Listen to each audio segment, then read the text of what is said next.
Learn something from this, okay? Because this season was dry AF.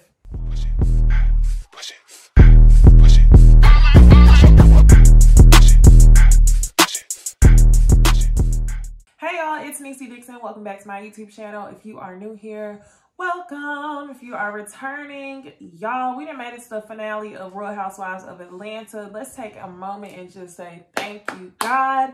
It's the end of the season, y'all. I broke this review out into 4 points of discussion. I don't think it's worth going through word by word and seeing what people said, but there's definitely things that I want to talk about with y'all. Without further ado, let's go ahead and get into the the reunion, Real Housewives of Atlanta finale part 3. And another thing before we get started, y'all, I have my glasses on today. These are my big glasses. And I don't feel like wearing my contacts, so I'm sorry if y'all see some glare, but I'll try to pay attention to that. So, all right, I hope y'all had a good weekend. Let's go ahead and start right here. The dungeon. Why are we here, y'all? One thing I can say, y'all, Marlo was getting on my nerves, but I can appreciate her because she allowed the conversation about the dungeon to continue going on. I felt like in part 2, Andy and Porsha and the rest of the girls all kind of decided like, hey, you know, we don't want to talk about what happened in the dungeon. And for that reason, Andy called the shit revolutionary. And that was the end of the day. And for me, y'all, while I was tired of hearing about the dungeon the entire season, I was so tired of hearing about the dungeon the entire season. I felt like it was only right for y'all to divulge all what happened in the dungeon at the reunion. So if you're going to spend the entire season talking about it at the reunion, at least tell us something that we didn't know. I was hoping for something to come out like that. So, you know, Andy goes on trying to play all cute. It was revolutionary. Then we get to the next part where Marlo basically calls out Candy and said, hey, you know, I love you. She does all this sugarcoating before she tells Candy like, hey, I'm going to say what I know. I think I got to tell him what I know. And I mean, Marlo didn't lie, y'all. You could tell that Marlo and Candy both had conversations in private that Candy didn't want revealed. So that's why in response to Marlo going back and forth with Candy, Candy says, say what you know. Basically, like, speak for yourself and don't put me in the mess. So basically, Marlo says, Candy, why are we here? And everybody's like, what are you talking about? Why are we here? And we get Kenya chiming in, Marlo chiming in. Oh, we're here because Porsha's a liar. Porsha's the only person who's been lying on people. Candy don't lie on people. Marlo don't lie on people. And we're here because of Porsha lying 4 years ago. Y'all, I had to fix my glasses on that one, okay?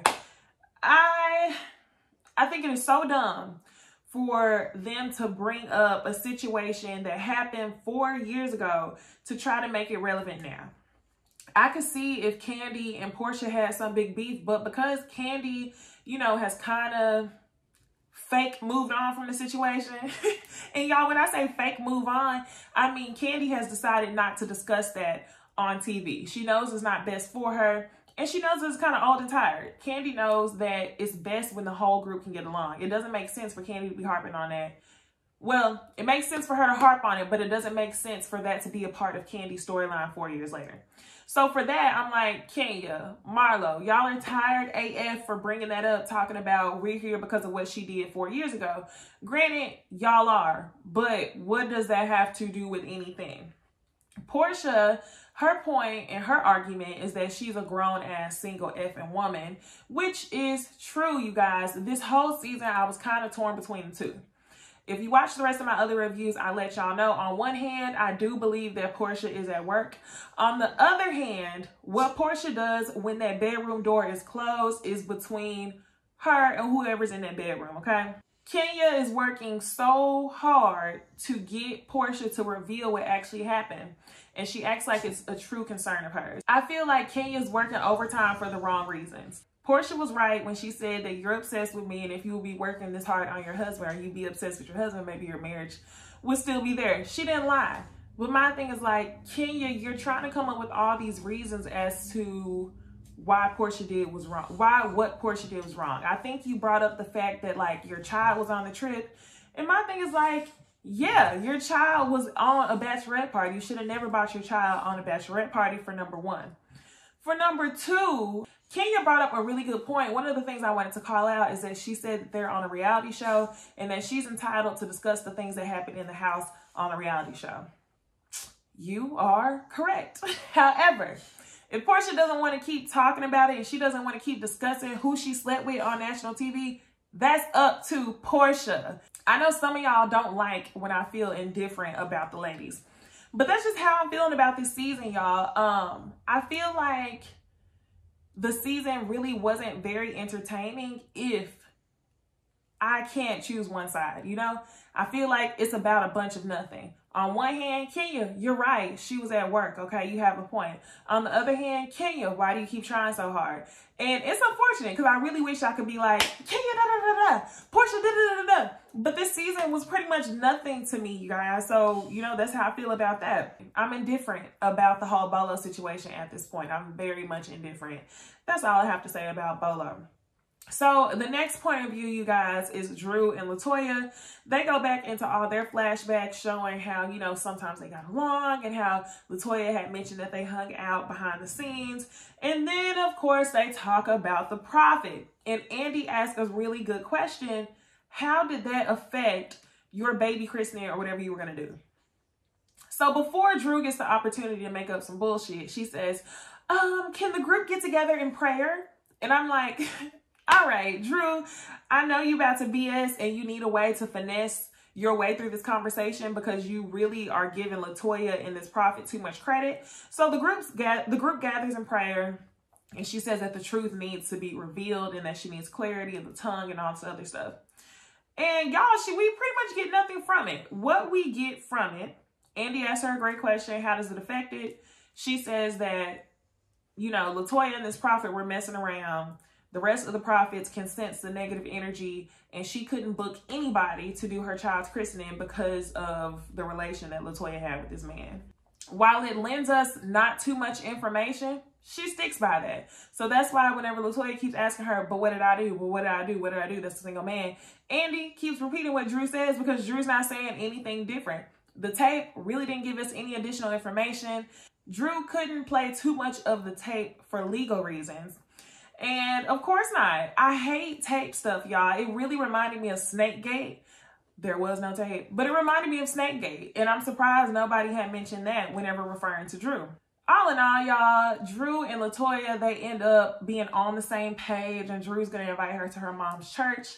And like a lot of us said on our Monday night panel, I feel like it was bullshit, you know? I told you guys that I feel like both of the new ladies found it easiest to beef with somebody else who's new. They both want to get in where they fit in. Just so happened that Drew got in with Porsha and Latoya got in with Kenya. And, you know, where they probably could have got along, they decided to beef with each other for a storyline. So at this point, I am indifferent about that as well. Real Housewives of Atlanta, do something. Learn something from this, okay? Because this season was dry AF.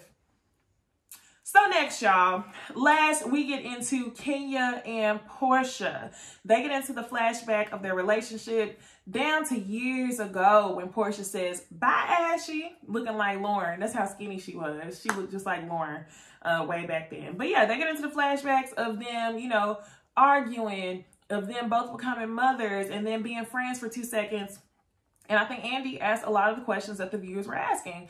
That's one thing I want to say. This episode, this finale episode, I think Andy asked a lot of great questions that we asked in our reviews, okay? Because I know y'all be watching. But he asked a lot of good questions. And he wanted to know with Porsha, basically what happened. As a lot of y'all, you know, the viewers just like me want to know, what exactly happened between Kenya and Porsha? A lot of people feel like Porsha has continued the beef. And I told y'all in many reviews before, I felt like it was if you just don't F with somebody, you just don't F with somebody. And the things that Porsha disliked about Kenya, she continued to see carry on into Kenya and her other relationships. Me being the type of person I am, I can't watch you, you know, wipe the slate clean with me, but continue to be a bitch to everybody else and other people I hang around. So for that reason, I saw why Porsha started pulling back from the relationship. So that's basically exactly what she said. She said she decided to no longer pursue the relationship because she saw the way that Kenya carried herself amongst the group. which is fair, okay? But how do you have a discussion with somebody about, hey, I don't want to be your friend anymore, when they were never friends to begin with? So Porsha, I'm with you on that one. One of the things I thought was very odd during this discussion, I was like, hold on, was this an edit or did Drew really jump in? Drew was trying to be relevant.